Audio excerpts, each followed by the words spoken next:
तो सबसे बड़े दोस्तों बात कर लेते हैं ज्योति सिंह के बारे में, जो पवन सिंह की पत्नी है। उनको लेकर के एक बड़ी अपडेट सामने आ रही है कि ज्योति सिंह डेहरी ऑन सोन रोहतास में एक बहुत बड़ा आक्रोश रैली में शामिल होने वाली है।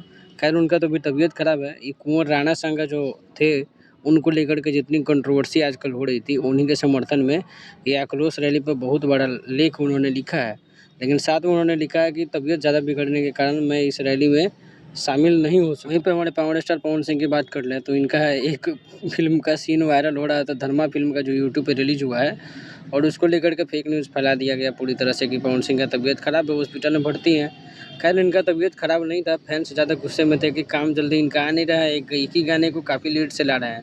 आप नोटिस किए होंगे कि हनुमान मंदिर पे तो गए हैं, वहाँ पे पूजा अर्चना कर रहे हैं। साथ में भी इनके मैनेजर को लेकर के काफ़ी चर्चा हो रही है कि दीपक सिंह को लाने के लिए इनके फैंस काफ़ी ज़्यादा बेताब हैं, लेकिन इनका जो मैनेजर हैं अमित सिंह अपने आप को काफ़ी ज़्यादा काबिल समझ रहे हैं और दीपक सिंह को ही ब्लेम कर रहे हैं।